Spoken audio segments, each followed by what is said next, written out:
നമുക്കറിയാം നവംബർ മാസം 17-ാം തീയതി ഒരുപക്ഷെ ലോക മുസ്ലിമീങ്ങളെ സംബന്ധിച്ചിടത്തോളം വളരെയധികം സങ്കടമുണ്ടാക്കിയ, വേദനയുണ്ടാക്കിയ ഒരു ദിവസമായിരുന്നു. അന്നേ ദിവസമായിരുന്നു പരിശുദ്ധ ഹറമിൽ നിന്നും ഉംറയൊക്കെ കഴിഞ്ഞ് തിരിച്ച് അല്ലാഹുവിന്റെ റസൂൽ കരീം സല്ലല്ലാഹു അലൈഹി വസല്ലം തങ്ങൾ അന്തിയുറങ്ങുന്ന മദീന പള്ളിയിലേക്ക് പോകുന്ന ആ ഒരു യാത്രാവേളയിൽ 44ഓളം വരുന്ന ഉംറ തീർത്ഥാടകർ അപകടത്തിൽ മരണപ്പെട്ടുപോയി എന്നുള്ള സങ്കടകരമായ നോവുണ്ടാക്കുന്ന വാർത്ത നാം എല്ലാവരും കേട്ടത്. രാത്രിയോടുകൂടി ആ സഞ്ചരിച്ചുകൊണ്ടിരുന്ന ബസ്സിലേക്ക് ഒരു ടാങ്കർ ലോറി വന്നിടിക്കുകയും പിന്നീട് ആ ബസ് വലിയ തീഗോളമായി മാറുകയും അതിലുണ്ടായിരുന്ന 44ഓളം ആളുകൾ മരണപ്പെട്ടു പോകുന്നു. നബിതങ്ങളെ ഓർത്തുകൊണ്ട് ആ മദീന പള്ളിയെ ഒരുപക്ഷെ സ്വപ്നം കണ്ടുകൊണ്ടുറങ്ങിയിരുന്ന ആ ഉംറ തീർത്ഥാടകർ അള്ളാഹുവിന്റെ അടുക്കിലേക്ക് യാത്രയാവുകയാണ്. മരണപ്പെട്ടവരെല്ലാവരും കുടുംബക്കാരായിരുന്നു. ഭാര്യ, ഭർത്താക്കന്മാർ, ഉപ്പമാർ, ഉമ്മമാർ, പ്രിയപ്പെട്ട സഹോദരി സഹോദരന്മാർ, അങ്ങനെ എല്ലാവരും അള്ളാഹുവിന്റെ അടുക്കിലേക്ക് യാത്രയായി. പക്ഷെ ആ ഒരു അപകടത്തിൽ ഷുഹൈബ് എന്ന് പറയുന്ന ഒരു ചെറുപ്പക്കാരൻ മാത്രം അത്ഭുതകരമായി രക്ഷപ്പെട്ടു. ആ ഒരു അപകടത്തിന് ശേഷം പരിക്കേറ്റ് ഷുഹൈബ് ആശുപത്രിയിലായിരുന്നു.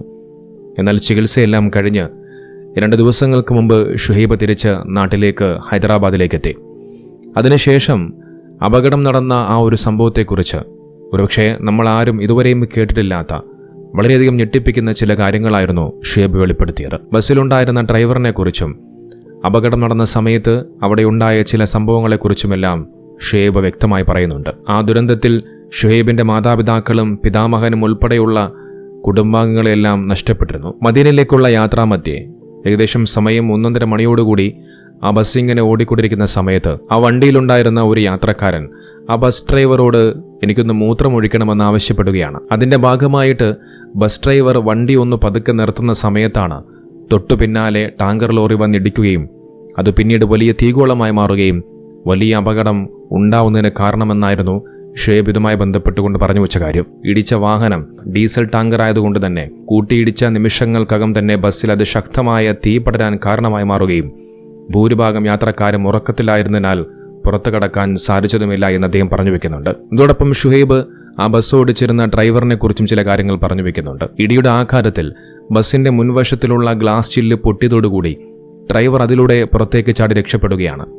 അദ്ദേഹം ചാടി രക്ഷപ്പെടുക മാത്രമല്ല, ചാടി രക്ഷപ്പെട്ടതിന് ശേഷം ആ വാഹനത്തിലുണ്ടായിരുന്ന ആരെയും രക്ഷപ്പെടുത്താൻ അദ്ദേഹം ശ്രമിച്ചില്ല എന്നുള്ള ഒരു പരാതി കൂടി, ആ ഒരു കാര്യം കൂടി അദ്ദേഹം പറഞ്ഞു വെക്കുന്നുണ്ട്. എന്നാൽ പിന്നീട് ബസ്സിലേക്ക് തീ പടരുന്നൊരു സാഹചര്യം വന്നപ്പോൾ ഡ്രൈവർ ചാടിയ അതേ രീതിയിലേക്ക് ഷുഹൈബും തന്റെ ജീവൻ രക്ഷിക്കാൻ വേണ്ടി ചാടി രക്ഷപ്പെടുകയാണ്. എന്നാൽ അതിനിടെ വസ്ത്രങ്ങളിൽ തീ പിടിക്കുകയും ഗുരുതരമായ പൊള്ളലേൽക്കുകയും ചെയ്തതായിട്ടും ഷുഹൈബ് പറഞ്ഞു വെക്കുന്നുണ്ട്. മദീനയിലെ ആശുപത്രിയിൽ 15 ദിവസത്തെ ചികിത്സയ്ക്കൊടുവിൽ അവസാനം ഷുഹൈബ് നാട്ടിലേക്ക് മടങ്ങിയിരിക്കുകയാണ്. പക്ഷേ ഷുഹൈബിന് മദീന കാണാൻ സാധിച്ചു. അല്ലാഹുവിന്റെ റസൂൽ കരീം സല്ലല്ലാഹു അലൈഹി വസല്ലം തങ്ങൾ അന്തിയുറങ്ങുന്ന മദീന പള്ളിയിലേക്ക് സന്ദർശിച്ച ശേഷമാണ് ഷുഹൈബ് നാട്ടിലേക്ക് മടങ്ങിയെത്തുന്നത്. നോക്കൂ, ഷുഹൈബിന്റെ ഒരു ആഗ്രഹം സഫലമാവുകയാണ്.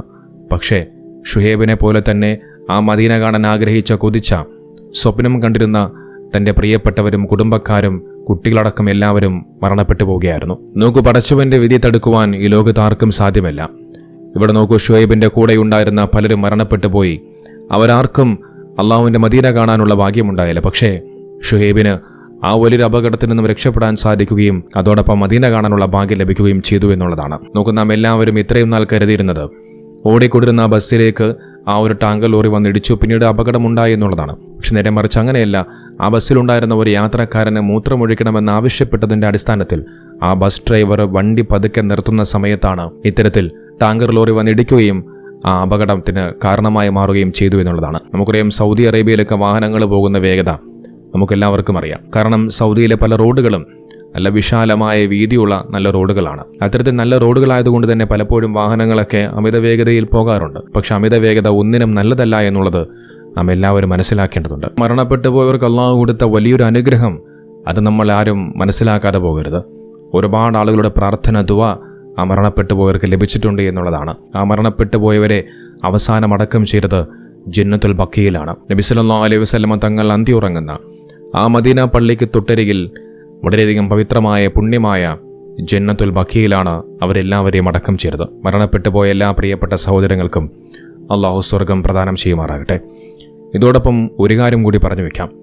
ഒരു ഇമാമിൻ്റെ വളരെയധികം മനോഹരമായ ഒരു പ്രവർത്തനം. മുസ്ലിമീങ്ങളുടെ തലയിലെ തലപ്പാവും താടിയും ഒക്കെ കണ്ടു കഴിഞ്ഞാൽ ഭയം തോന്നുന്നു, പേടി തോന്നുന്നു, പൊട്ടിത്തെറിക്കുമെന്നൊക്കെ പറയുന്ന ചില ആളുകളുണ്ട്. അത്തരത്തിൽ മുസ്ലിമീങ്ങൾക്കെതിരെ വിദ്വേഷം പറഞ്ഞു പരത്തുന്ന സകലവന്മാരും അറിഞ്ഞിരിക്കേണ്ട ഒരു സംഭവമാണിത്. ഒരു പള്ളിയിലെ ഇമാമ കാരണത്താൽ 1 2 7 ജീവനുകളാണ് രക്ഷപ്പെട്ടത്. അതും എങ്ങനെയാണെന്നറിയാമോ?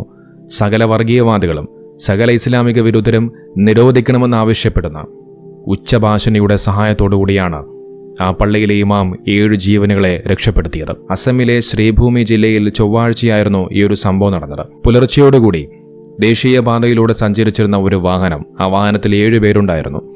ആ വാഹനം തെന്നിമാറി നേരെ ഒരു കുളത്തിലേക്ക് മറിയുകയാണ്. എന്നാൽ സംഭവം നടന്നത് പുലർച്ചെ ആയതുകൊണ്ട് തന്നെ എല്ലാവരും ഉറക്കത്തിലായിരുന്നു. ഈ ഒരു സംഭവം ആരും തന്നെ അറിഞ്ഞിരുന്നില്ല. അപകടം നടന്ന ആ കാറിലുള്ളവർക്കും എന്താണ് സംഭവിച്ചത് എന്ന് മനസ്സിലായില്ല. എന്നാൽ പുറത്തേക്ക് വലിയൊരു ശബ്ദം കേട്ട് പള്ളിയിലെ ഇമാമും മിരാബാരി മദ്രസയിലെ അധ്യാപകനുമായ മൗലാന അബ്ദുൽ ബാസിത്ത് അദ്ദേഹം ഉടൻ തന്നെ പുറത്തേക്കിറങ്ങി നോക്കുകയാണ്. അദ്ദേഹം നോക്കുന്ന സമയത്ത് ആ ഒരു കുളത്തിലേക്ക് ആളുകളടക്കമുള്ള ആ വാഹനം എങ്ങനെ മുങ്ങി താഴ്ന്നുകൊണ്ടേയിരിക്കുന്നു.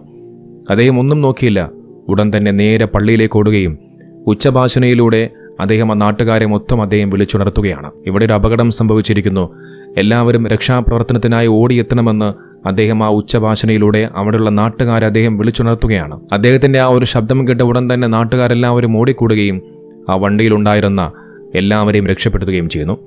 നോക്കിവിടെ ഈ ഒരു ഇമാമിന്റെ അദ്ദേഹത്തിന്റെ ഇടപെടൽ കാരണത്താൽ 1 2 7 ജീവനുകളെ രക്ഷപ്പെടുത്താൻ സാധിച്ചു എന്നുള്ളതാണ്. നോക്ക്, അദ്ദേഹം ആ വാഹനത്തിലുണ്ടായിരുന്ന ആളുകൾ ഏതു സമുദായത്തിൽപ്പെട്ടതെന്നോ ഏതു മതത്തിൽപ്പെട്ടതെന്നോ എന്ന് ഒന്നും തന്നെ നോക്കിയില്ല.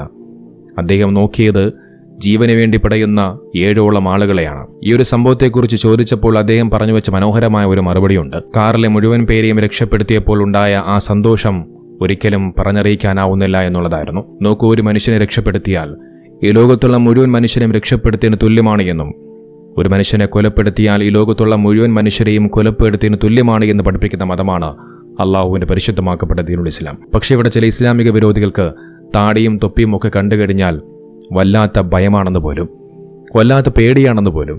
അവർ പൊട്ടിത്തെറിക്കുമോ എന്നുള്ള പേടിയൊക്കെയാണ്. നോക്കി, എല്ലാ മതത്തിലും ഇതുപോലെ ആ മതത്തിനെ ദുരുപയോഗപ്പെടുത്തിക്കൊണ്ട് തെറ്റായ രീതിയിൽ ഓരോ പ്രവർത്തനങ്ങൾ ചെയ്യുന്ന ഒരുപാട് ആൾക്കാരുണ്ട്. പക്ഷേ ആ മതത്തിലെ ഇത്തരത്തിലുള്ള വിവരദോഷികളായ ഏതെങ്കിലും ചില ആളുകൾ എന്തെങ്കിലുമൊക്കെ ചെയ്തു എന്ന് കരുതി അത് ആ മതത്തിൻ്റെയും ആ മതത്തിൽ വിശ്വസിക്കുന്ന മുഴുവൻ ആളുകളുടെയും കുഴപ്പമാണ് എന്ന് പറയുന്നതിനോട് എന്ത് ലോചിക്കാനുള്ളത്? ഇസ്ലാമിനെതിരെ നിങ്ങൾ എന്തുമാത്രം വ്യാജനുണകളും കള്ളങ്ങളും പ്രചരിപ്പിച്ചാലും ശരി, ഇതുപോലെയുള്ള നല്ല പ്രവർത്തനങ്ങളിലൂടെ, നല്ല മുസ്ലിമീങ്ങളുടെ യഥാർത്ഥ പ്രവർത്തനങ്ങളിലൂടെ ഇസ്ലാമിൻ്റെ മഹത്വം ലോകം തിരിച്ചറിയുക തന്നെ ചെയ്യും.